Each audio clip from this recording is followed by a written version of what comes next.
E eu gostaria de falar sobre o livro de Atos, do capítulo 15, tá? Um outro dia aí eu fiz um vídeo explicando a questão da divisão bíblica do Antigo e Novo Testamento, que essa divisão ela não existe, né? Em termos de servir como forma de interpretação, de entendimento da Bíblia, não existe essa divisão, tá? Os autores nunca tiveram em mente de ter essa divisão. E a nova aliança, o Novo Testamento, ele começa, na verdade, na morte de Jesus, né? Então, boa parte daquilo que está escrito no que a gente tem hoje como Novo Testamento, na verdade, é parte do Velho Testamento, né? Que são as narrativas da vida de Jesus até a sua morte. Mas aí, nesse vídeo, teve uma pessoa que fez a pergunta, tá? Eu vou ler aqui a pergunta dele, que é o Ícaro Batista. E ele diz assim: Olá, irmão. Ficou um pouco confuso para mim. Tem uma turma que age como se a gente tivesse que virar judeu. Outros já são o contrário, só acham que tem que ser o Novo Testamento. Ajuda aí, devemos guardar as leis, sábados e tudo mais, não devemos comer carne de porco, qual o ponto de equilíbrio? Então essa é a pergunta. E esse é um dilema que não é de hoje, esse é um dilema que vem de séculos, tudo por falta de compreensão, né? Tudo por causa de uma ideia errada acerca de Deus, porque os, os líderes religiosos desde o tempo de Jesus nunca compreenderam o motivo e as razões dos mandamentos de Deus, né? Se tem às vezes uma ideia mística acerca dos mandamentos de Deus apenas dá mandamentos assim da sua própria vontade, você tem que fazer e obedecer aquilo para não ser amaldiçoado, para não perder a vida eterna, enfim. E isso continua até hoje. E também uma ideia muito importante a gente ver, que a gente traz desde os judeus, é a ideia de formar grupos fechados, né? E a gente tem até hoje, né? Formam-se igrejas e aí um clube, né, religioso, e estipula-se umas regras para você fazer parte, regras para você poder batizar, você tem que cumprir isso, cumprir aquilo, tá? Mas isso nunca foi deixado assim por Deus, nunca foi o propósito. E quer ver? Aqui diz assim, ó, Atos, capítulo 15, a última frase ali do versículo 1 fala assim, ó, que alguns judeus, né, eles estavam assim querendo impor restrições aos gentios, né?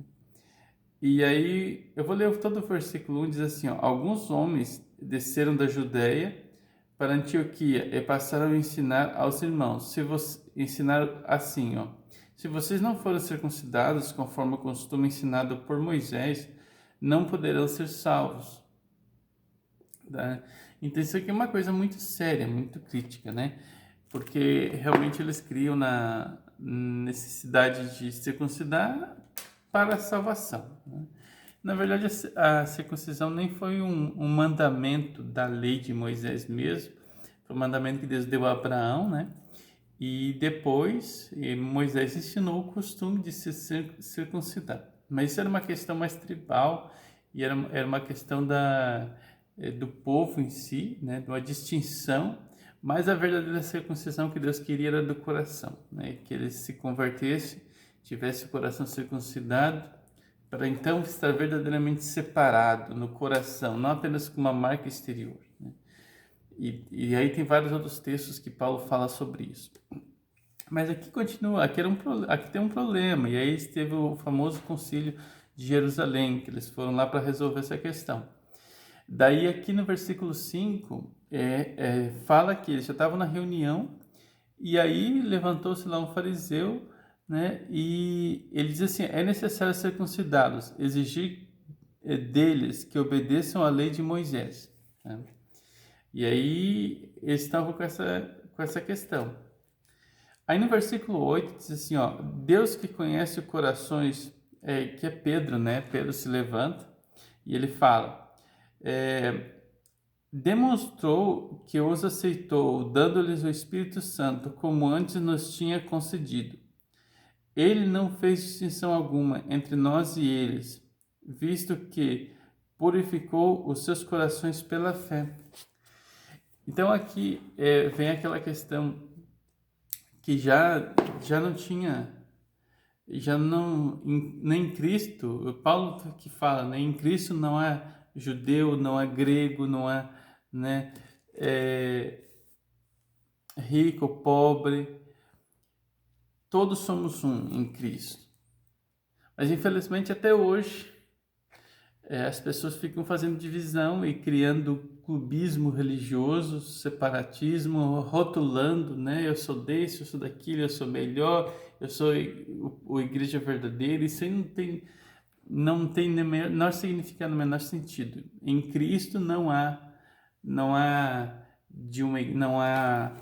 judeu, não há cristão, não há católico, não é evangélico, não é assembleiano, não há nada, tá? Em Cristo, todos somos um. E aí diz assim, ó, versículo 11: de modo nenhum, cremos que somos salvos pela graça de nosso Senhor Jesus Cristo, assim como eles também.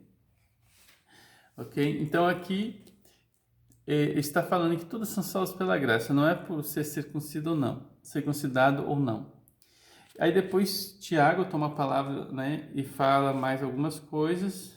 E entre elas, aqui no versículo 19, ele diz assim, ó: portanto, eu julgo que não devemos pôr dificuldade aos gentios que estão se convertendo a Deus.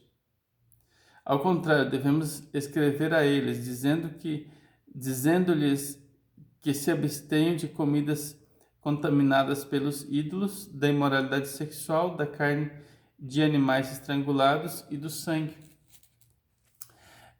E aqui é uma coisa interessante, ó, que não devemos pôr dificuldades. O que acontece hoje, né?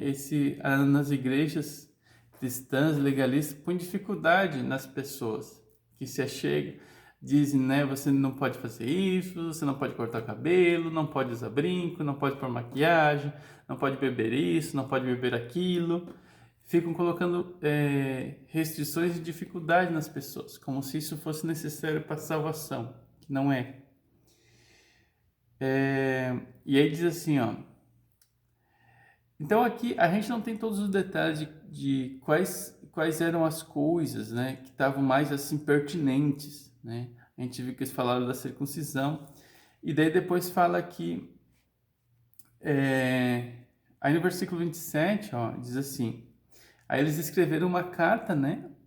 Mandaram alguns homens para entregar essa carta. E essa carta dizia assim, uma parte dela aqui no final. O final, esse é muito importante. Diz assim, ó: portanto, estamos enviando Judas e Silas para confirmar verbalmente o que estamos escrevendo. Pareceu bem ao Espírito Santo e a nós não impor a vocês nada além dessas seguintes exigências necessárias. Antes de ler essas exigências necessárias, algo muito interessante aqui, ó, né? Que tem gente que, não, o Antigo Testamento acabou, a lei não serve mais, abolida, blá blá blá, blá, e a gente está no Novo Testamento e tal. Mas é só assim para reflexão, né? Talvez você ou alguém pense isso, se você já escutou falar assim. Eu pergunto, se você obedece, se você acha que né, o Novo Testamento, digamos, né, a divisão bíblica do Novo Testamento, você vive por ela e tal. Eu te pergunto, você obedece, por exemplo, estas coisas aqui, tá?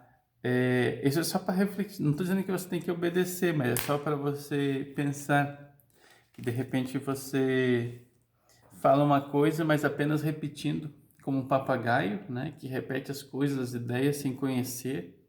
E quando você vai ao fundo, você nem cumpre aquilo que você diz que faz. Você desconhece mesmo daquilo que está falando. Então, quais eram essas coisas necessárias? Veja bem, que se abstenham da comida sacrificadas a ídolos, do sangue, da carne de animais estrangulados e da imoralidade sexual. E Não, e interessante assim é que alguns essas coisas, né, os animais estrangulados, seria o mesmo princípio do não comer o sangue, né? É, e aí, da imoralidade sexual, fornicação, até tem um vídeo que eu menciono essa questão, o que é a fornicação, que na verdade se refere a todos os mandamentos que Deus deixou na lei de Deus, a transição de cada um dos mandamentos referente a relações sexuais, inclui-se na fornicação. Então, fornicação é uma palavra genérica para a transgressão de todos os mandamentos referente às relações sexuais, né? Então, fornicação seria relações sexuais ilícitas ou ilegais, fora da lei de Deus. Okay? Agora, presta atenção, o mais importante. Então, aqui, nosso amigo veio perguntado sobre como ter um ponto de equilíbrio, né? E é justamente o que eles conseguiram aqui nesse texto, um equilíbrio, né? E aí foi como que uma negociação, né? Mas aqui o Espírito Santo e eles acharam por bem dar essas recomendações. Mas veja interessante, esse ponto é muito importante. Olha só, vocês irão bem se evitar essas coisas, ok? Então, como você entender, como saber o que você deve guardar ou o que não deve guardar, por exemplo, da lei de Moisés, que é a lei de Deus,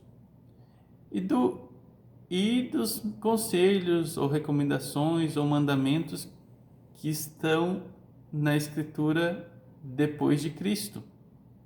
As Escrituras de Paulo, de João, de Pedro. O que você deve guardar dali? Porque veja, tem muitas coisas dos escritos de Paulo, de Pedro, de João, e que também não se aplicam a nós. E próprias palavras de Jesus, como eu falei no vídeo anterior. Mas aqui está uma indicação muito interessante que nos ajuda, ó, e que nos ajuda a entender o princípio de Deus.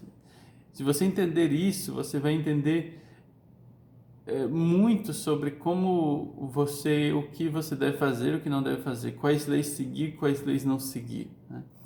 E se você entender esse princípio, você vai resolver muitos problemas de legalismo e de moralismo do mundo religioso. Aliás, dicas de passagem, Deus não é Deus moralista. Muitos querem dizer que a lei de Deus é lei moral, os mandamentos morais. Não. Jesus foi praticamente um imoral nos seus dias, porque ele foi contra muitos costumes e tradições, né? Então a moralidade vem da maioria, daquilo que é a maioria. Os princípios de Deus, a lei de Deus não é moral, os mandamentos de Deus não são necessariamente moral, simplesmente eles têm princípio de vida. Os mandamentos de Deus são para proteger a vida, são mandamentos orgânicos. E é justamente o que diz aqui no final: vocês irão bem se evitar essas coisas. Depois eles acrescentam, porque tudo lhes vai bem. Então, essas três coisas que eles mandaram, né, que os gentios evitassem, não era para salvação, tá? E era apenas para que eles fossem bem. Eles iriam ir bem. E é isso que Deus quer. Então, quando você estudar a lei de Deus, para você saber se o mandamento deve ser obedecido ou não, comece a estudar, veja se esse mandamento não faz parte dos mandamentos do santuário, né, dos sacrifícios, e veja se esses mandamentos, qual é a situação cultural, se esses mandamentos eram mandamentos que tinham que ver mais com a cultura deles, com situações lá que eles viviam específica. E aí você pode examinar o princípio por trás desse mandamento, ver se você pode obedecer esse mandamento ainda hoje, porque todos os mandamentos que Deus fez, nenhum deles foi para dar ao homem a salvação, né? Eu vou fazer um outro vídeo depois, que é sobre a questão da lei, né? Que diz que o fim da lei é Cristo para a justiça de todos aqueles que creem. Vou falar sobre isso, o significado que a lei tinha para a justiça, né? Que os judeus tinham, né? E os sacrifícios que apontavam para Cristo, mas ao eles sacrificarem o cordeiro eles se tornavam, né, justos, né? Mas então é isso, tá? Essa reflexão da palavra de Deus para você, e que você possa continuar estudando, refletindo e aprendendo dos princípios de Deus, do amor de Deus por trás dos mandamentos de Deus, que os mandamentos de Deus são apenas para o nosso bem, para o nosso bem-estar, para viver bem, bem-estar físico, mental e espiritual. Não são apenas legalistas e místicos, como às vezes se prega nas igrejas, né? E muito menos para a salvação. A salvação foi paga e comprada por Jesus. Tanto